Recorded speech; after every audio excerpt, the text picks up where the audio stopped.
Hello and welcome to Eva's House of Spirit.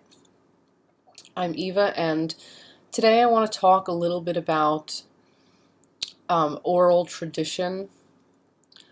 I want to talk about a specific story that I heard years ago that I have never been able to find any more information on. And that story, when I get to that part of the video, I urge you to take that with a grain of salt, because logically I'm going to say it's speculative, but I think it's something worth bringing forward because maybe someone out there has heard of something like it. Now, first of all, obviously before there was ever internet or accessible libraries or even much in the way of published, books or written word, histories and mythologies, understandings, knowings were all passed down from person to person orally, through stories, through tellings. Just, it was all very direct, and then those people that would hear it from someone would go on in turn to tell it to someone else, and so on and so forth.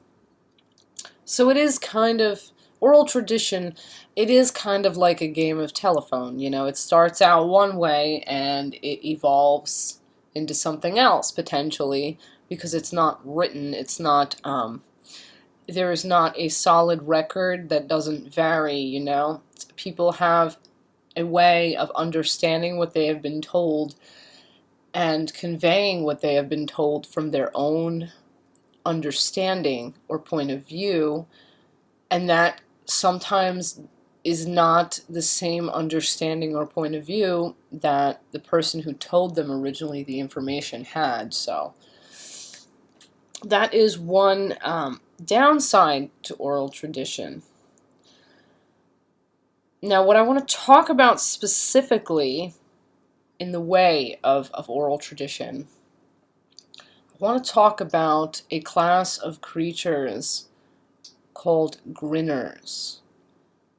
Now, I have tried to research, I have tried to seek out more information on Grinners since I was told the story about them, and I haven't been able to find anything. That's not to say Grinners don't exist, but I do take the story with a grain of salt. If I'm remembering correctly, and I could be totally wrong because it was so long ago when this story of Grinners was told to me, I think I remember being told that these creatures came from the lore of, I think, Eastern Europe. I could be wrong. I thought that's what I was told. I don't know if they actually exist as legitimate spiritual creatures that have been around for a long time, or I don't know if someone, if either the person who told me or the person who told the person who told me, I don't know if that person created them in a sense as thought forms. So anyway, I'm sorry, I'm looking at a sheet where I wrote down my thoughts. Okay. Let me tell you what exactly Grinners are, from what I was told. Grinners are, according to what I was told and according to what I understand, malevolent creatures with mouths full of razor-sharp teeth. To me, they seem to be somewhat vampiric in a way. Maybe it's the teeth, but also, otherwise they resemble people. So they just look sort of like people, but they have mouths full of razor-sharp teeth. And they go about only at night and in darkness. Where there is light, Grinners won't go. This is another reason why they sound very vampiric to me. Back to what I was told about them. They tend to be drawn most to preying upon children because children are so vulnerable, but that's not to say that they won't latch on to adults. Excuse me. Because of their teeth, Grinners are associated with eating. And because their teeth are razor sharp, they're further associated with the eating of flesh. Do I believe Grinners physically eat people? No. I would venture to guess they metaphorically devour the lives of those who they prey upon. Have I ever encountered a Grinner? No. Have I ever heard of a Grinner encounter? Not directly. So this is really honestly speculative. This is just based on an oral tale. I will say we might venture to question, and this is just, again, pure speculation. Is it possible that Grinners are responsible for cases of missing people that are not the result of mundane causality? For example, I'm not talking about cases of getting lost or cases of getting abducted by other people. I'm not talking about cases where actual crimes happen or accidents happen and people go missing. I'm talking about that explainable stuff aside. Is it possible, we might venture to question, that Grinners might be responsible for those that disappear without explanation, without a trace, when there is not some mundane causality at the root of it?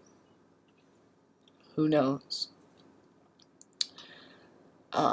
Also, we might ask ourselves if Grinners are not well known because they are encountered in forms that are not apparent. In other words, maybe Grinners are usually encountered either in unseen form or maybe in forms that are not true to their nature.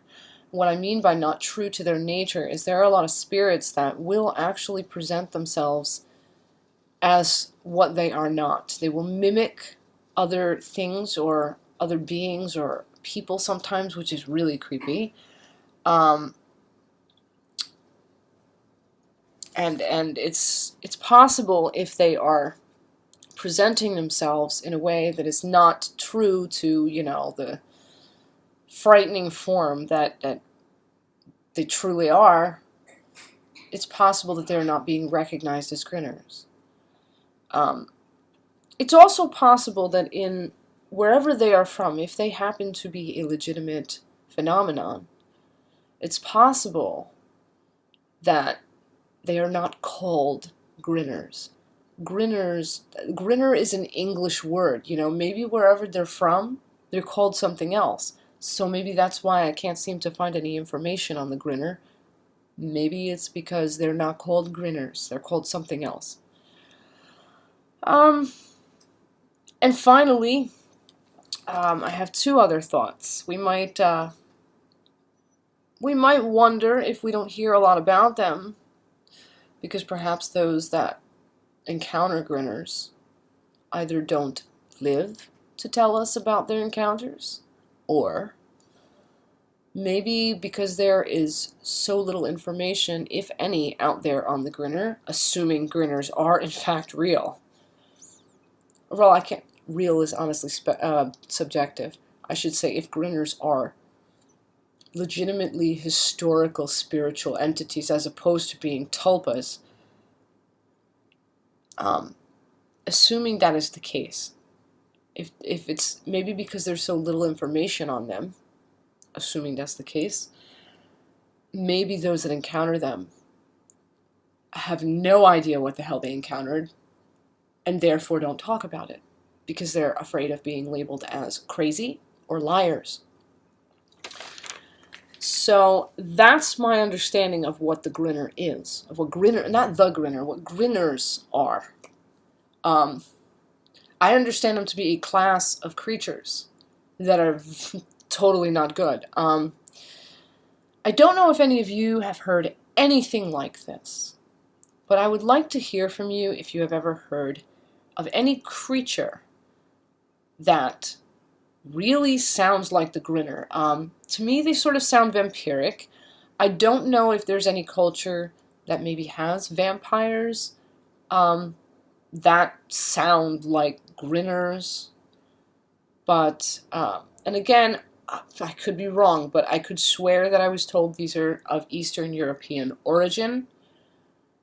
If you have any information to add, let's say if you've had an encounter with something like this, if you've heard of somebody who has, if you've read something like this, if you have anything to add, like legitimately, in all seriousness, because this is purely speculation at this point. If you have anything to share, please, I welcome you to put that in the comment box. If you have questions or comments or feelings or thoughts of any sort relating to this topic, otherwise, even if you don't have a personal bit of information to add, I'd still like to hear from you. Now, don't get me wrong, when I started this video talking about oral tradition, and I talked about the fallibility, not the fallibility, what's the word I'm looking for? When I talked about the one issue with oral tradition, that understandings and knowledge and lore may evolve over time like in a game of telephone. I'm not saying that oral tradition is a bad thing. At the time, when people relied solely on oral tradition, that was the best means that they had of preserving their history and their knowledge and ensuring that that history and knowledge would go on to still be known in later generations. So I'm not saying oral tradition is BS or that anything, that it's all speculative, but I think unless we can confirm something with some greater evidence, we should take it with a grain of salt. We should question it, maybe. So I am questioning the story of Grinners, and I'd like to know if any of you have anything to add, if you know anything about Grinners.